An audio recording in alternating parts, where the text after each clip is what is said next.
Hello students. तो बेटा हम पढ़ चुके हैं capacity of a parallel plate capacitor when a dielectric slab as well as conducting slab is introduce between the plates. अब बच्चों इस पे हमारे कुछ इंपॉर्टेंट क्वेश्चंस बनते हैं। Charge, electric field, potential difference, capacity as well as energy पे based किस तरह से बनते हैं। और एक क्वेश्चन हमारा बोर्ड एग्जाम में भी आ चुका है, बात करेंगे ज़रा कैसा। तो मैंने लिखा effect on charge, electric field, potential difference, capacity and energy stored when a dielectric slab is introduced between the parallel plate capacitor।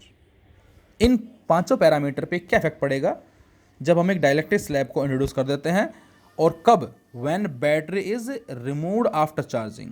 हमने बैटरी को रिमूव कर दिया है और उसके बाद स्लैब को इंसर्ट किया। And case second, when battery remains connected. तो इन पांचों पैरामीटर पे क्या इफेक्ट पड़ेगा। एक केस में बैटरी को हमने रिमूव कर दिया बेटा, और एक केस में हमने बैटरी को कनेक्ट किए रखा है। बड़ा ध्यान से देखेंगे सभी प्लीज़ ना। तो case first, without battery. Battery हमने रिमूव कर दी उस कैपेसिटर को फुली चार्ज करने के बाद। ये हमने कैपेसिटर लिया और इसको फुली चार्ज किया, और उसके बाद हमने बैटरी को रिमूव कर दिया।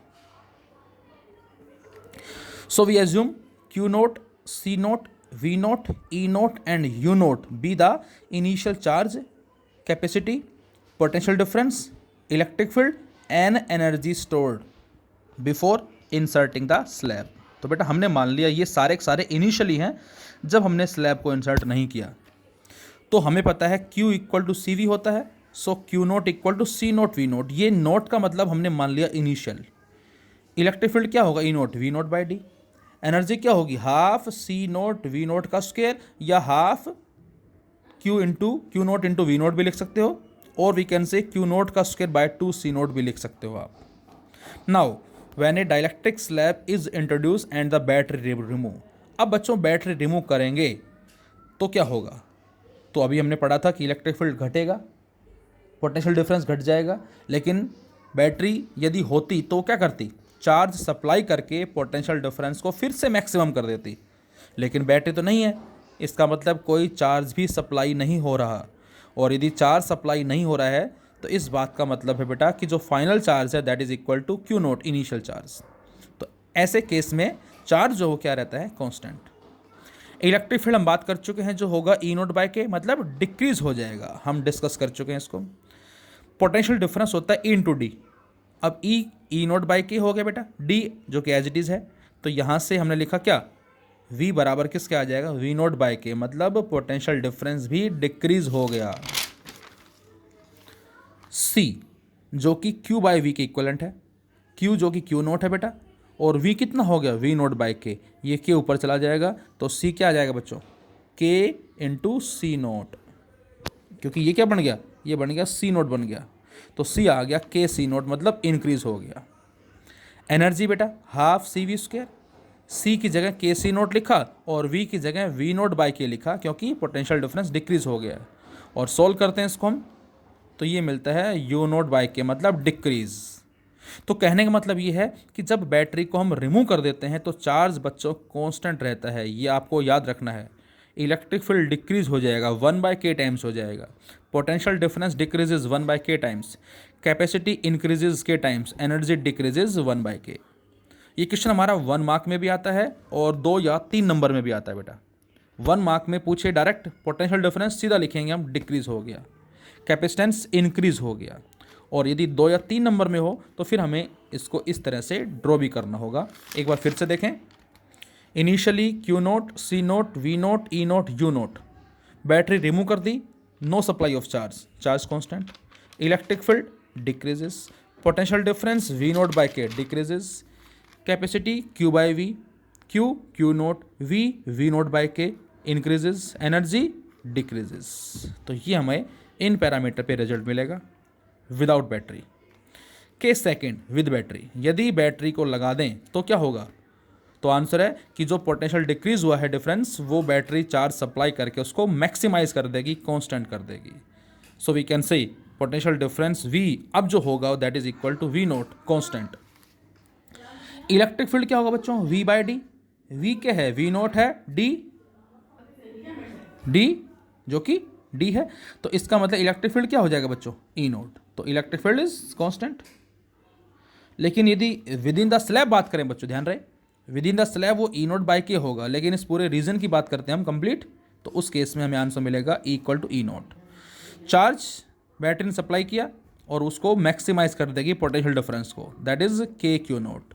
चार्ज इंक्रीज हो जाएगा। Capacity C Q by V, Q is K Q naught and V is V naught, so capacity K C naught that is increase हो जाएगी। And energy half C V square, C is K C naught and V is V naught का square, तो energy क्या आ गई बच्चों, increase हो गई। तो इसका मतलब जब हम बैटरी को कनेक्ट किए रखते हैं तो V जो है वो कांस्टेंट रहेगा, E कांस्टेंट रहेगा, चार्ज इंक्रीज हो गया, C इंक्रीज हो गया, एनर्जी इंक्रीज हो गई। अब आप देख सकते हैं दोनों को ध्यान से, इसमें चार्ज क्या था, कांस्टेंट, फील्ड घट गया था, पोटेंशियल डिफरेंस घट गया था, कैपेसिटी बढ़ गई थी, एनर्जी। मतलब कहने का ये है बेटा कि चार्ज कांस्टेंट है, कैपेसिटी इंक्रीज है, इसके अलावा E, V एंड U सारे डिक्रीज हो गए। इसमें V और E कांस्टेंट हैं, Q, C और U सारे इंक्रीज हो गए।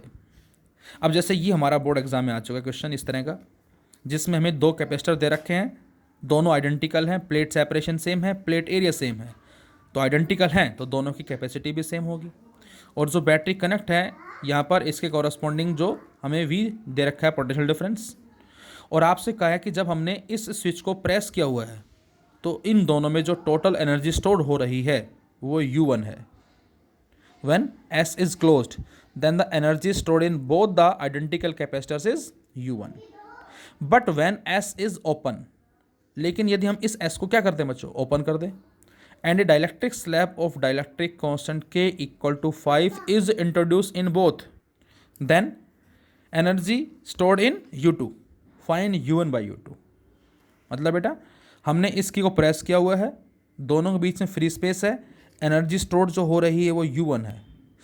फुली चार्ज होने के बाद हमने इसको ओपन कर दिया और अब इनके बीच में हमने एक स्लैब को इंसर्ट कर दिया है, जिसके लिए K की वैल्यू 5 दे दी। अब जो एनर्जी है वो क्या है बेटा, U2 है, and we have to find out U1 upon U2। अब जरा ध्यान से देखें, जब इस की को प्रेस किया हुआ है तो यहाँ एनर्जी कितनी होगी, हाफ सी वी स्क्वायर, यहाँ भी कितनी होगी, हाफ सी वी स्क्वायर, दोनों को ऐड कर दो तो ये आ जाएगा C V square, and this is the value of U1। U1 is C V square. अब सेकंड केस में बेटा जब इसको हम ओपन कर देंगे की को, और यहाँ भी स्लैब इंसर्ट कर रहे हैं, यहाँ भी स्लैब इंसर्ट कर रहे हैं, तो ये जो कैपेसिटर है ये बैटरी से डिस्कनेक्ट हो चुका है क्योंकि की ओपन हो गई, लेकिन ये अभी भी कनेक्टेड है।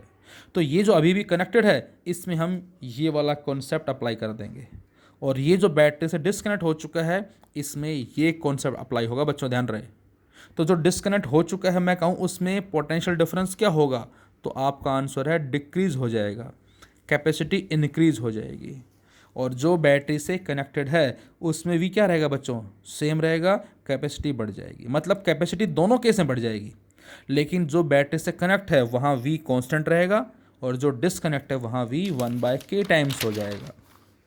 तो यहाँ से लिखा मैंने, फर्स्ट केस में energy half C V square first में है, half C V square second में है, दोनों के कॉरस्पॉन्डिंग पोटेंशियल डिफरेंस सेम होगा क्योंकि दोनों पैरेलल में ज्वाइन है, तो C V square be the total energy. But when S is open then first capacitor is connected with battery and second disconnected. तो फर्स्ट की कैपेसिटी सी डैश मान लेते हैं, सेकेंड की कैपेसिटी सी डबल डैश मान लेते हैं, फर्स्ट के corresponding potential difference V dash मान लेते हैं बेटा, और सेकेंड के कॉरस्पॉन्डिंग वी डबल डैश मान लेते हैं। तो सी डैश कितना होगा बच्चों, 5c, सी डबल डैश कितना होगा, ऑल्सो 5c, वी डैश कितना होगा बच्चों, इनिशियल होगा मतलब कांस्टेंट, वी डबल डैश कितना होगा बच्चों, इनिशियल का 1/k टाइम्स मतलब V/5। और अब जो एनर्जी होगी इसमें half C dash V dash का स्क्वायर, इसमें half C double dash V double dash का स्क्वायर, दोनों को ऐड कर देंगे हम, ये U2 कहलाएगी। C dash 5c V dash V, C double dash 5c V double dash V/5। और बच्चों जब दोनों को ऐड करेंगे बेटा तो ये हमें मिल जाएगा second equation. And now divide first and second और सॉल्व करते हैं तो ये हमें आंसर मिलता है 5/13। तो यहाँ पर हमने विद बैटरी और विदाउट बैटरी पढ़ा, लेकिन प्लेट सेपरेशन को चेंज नहीं किया।